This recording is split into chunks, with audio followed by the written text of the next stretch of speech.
ഇന്നത്തെ കൗൺസിലെ ചട്ടപ്രകാരം തന്നെയാണ് ഈ അജണ്ട ഇറങ്ങിയിട്ടുള്ളതും. ഇത് നമ്മുടെ കയ്യിൽ കിട്ടിയ സമയത്ത് തന്നെ ചെയർപേഴ്സന്റെ കയ്യിൽ ഇത് കിട്ടിയപ്പോ സെക്രട്ടറിനെ നേരിട്ട് വിളിച്ച് കൊടുത്താണ്. അപ്പൊ സെക്രട്ടറി പറഞ്ഞത് ഇത് എന്റെ കയ്യിൽ തരണ്ട, നേരിട്ടിട്ട് കേസ്മാർക്ക് മുഖാന്തരം അജണ്ടയായി പോകണ്ടേ എന്ന് പറഞ്ഞ് അങ്ങനെ അജണ്ടയായി പോയുള്ളതാണ്. അതില് മറ്റൊരു പറയണത് 10 രൂപയാണ്, പട്ടം നോക്കിയിട്ട് തന്നെയാണ് ഇത് നമ്മള് ഉണ്ടാക്കിയുള്ളത്.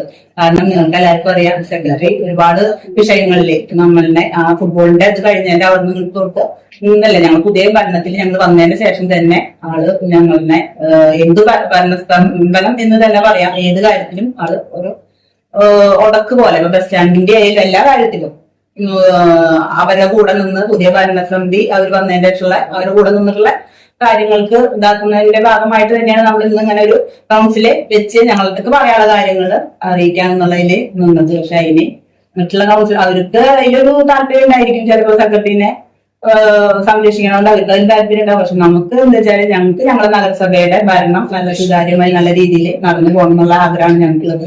ഞങ്ങളിവിടെ കയറിയുള്ളതും അതിനായിട്ട് ഞങ്ങളുടെ നാട്ടിലെ ജനങ്ങൾക്ക് വേണ്ടിയിട്ടാണ് മുമ്പ് ഭരണത്തിൽ കയറിയിട്ടുള്ളത്. അപ്പൊ അതിനെ ഒരു വിഷയം സെക്രട്ടറി ഞങ്ങൾക്ക് അതിനെതിരിൽ നിന്ന കാരണം നമ്മൾ ഇങ്ങനെ ഒരു പ്രമേയത്തിലൂടെ നമ്മൾ ഇത് നേരിട്ട് ഒന്ന് കൗൺസിലിൽ വിളിച്ചു ചേർത്ത തന്നെ അതിനാണ് ഇപ്പൊ അവര് ഇങ്ങനെ വിഷയം ഉണ്ടാക്കിയതിന്റെ ഭാഗമായിട്ട് നമുക്ക് അറിയാലോ. നമുക്ക് അവിടെ നിന്ന് പറയുമ്പോ അവരെല്ലാരും വെച്ച് നമ്മൾ കുറെ പറഞ്ഞു ഇരിക്കാനും അവർ ആദ്യം എന്റെ ഒരു ലെറ്റർ കൊടുക്കണമെന്ന് വെച്ചാല് ഞങ്ങൾക്ക് ഇത്രയും 17 കൗൺസിലർമാർക്ക് സംസാരിക്കണം, എന്നിട്ട് അവരെ പേരെഴുതി ഒപ്പിട്ടത്. അപ്പൊ ഞാൻ വിചാരിച്ചാൽ ഓരോന്നിലും നമുക്ക് സംസാരിക്കാമല്ലോ എന്നാണ് വിചാരിച്ചത്. പക്ഷെ അവര് അവിടെ നിന്ന് തുടക്കത്തിൽ തന്നെ ഞങ്ങൾ ഉണ്ടാക്കിയിട്ട് സെക്രട്ടറിനെ സംരക്ഷിക്കുന്ന ഒരു രീതി പോലെയാണ് അവർ കാണിച്ചത്.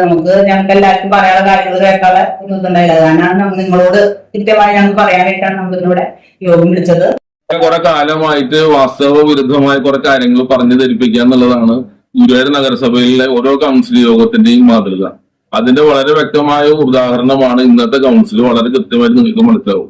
കാരണം ഇന്ന് പ്രത്യേക കൗൺസിൽ യോഗമാണ് ചേർന്നത്. ഗുരുവായൂർ നഗരസഭാ സെക്രട്ടറിയെ മാറ്റണമെന്നും നഗരസഭാ സെക്രട്ടറിക്കെതിരെ വകുപ്പ് തല അന്വേഷണം നടത്തണമെന്നും പ്രമേയത്തിലൂടെ CPM-ന്റെ 2 കൗൺസിലേഴ്സ് ആവശ്യപ്പെടുകയും അത് ഇന്ന് അജണ്ടയായിട്ട് വരികയാണ് ചെയ്തത്. ഒരു കൗൺസിൽ യോഗം നടത്തുമ്പോൾ അതിൽ അജണ്ട ഒരു പ്രമേയം അവതരിപ്പിക്കണമെങ്കിൽ അതിന് റൂൾ 18 വളരെ കൃത്യമായ മാർഗനിർദ്ദേശം തരുന്നുണ്ട്. വളരെ കൃത്യമായത് പ്രമേയം ഏറ്റവും ചുരുക്കത്തിലാകണം, പ്രമേയം വ്യക്തിപരമായി പരാമർശിക്കപ്പെടരുത്, കോടതിയിൽ ഇരിക്കുന്ന വിഷയങ്ങൾ പ്രമേയത്തിൽ ഉണ്ടാകരുത്, പരിഹാസ രൂപേണയുള്ള പരാമർശങ്ങൾ പ്രമേയത്തിൽ ഉണ്ടാകരുത്. ഈ പറയുന്ന ഒരു A തൊട്ട് F വരെയുള്ള 4-5 കാര്യങ്ങൾ ഒരു കാരണവശാലും പ്രമേയത്തിൽ ഉണ്ടാകരുതെന്ന് മുനിസിപ്പൽ ആക്ട് റൂൾ 18 വളരെ കൃത്യമായിട്ട് പറയുന്നുണ്ട്.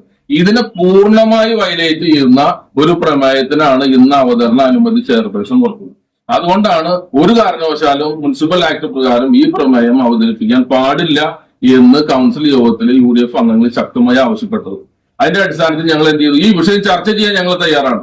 അതിനാണ് അജണ്ട വായിക്കണമെന്ന് നമ്മൾ ആവശ്യപ്പെടുന്നത്. ഈ പ്രമേയം എന്ന് LDF പറയുന്നത് വളരെ കൃത്യമായി അജണ്ടയായിട്ട് വന്നിട്ടുണ്ട്.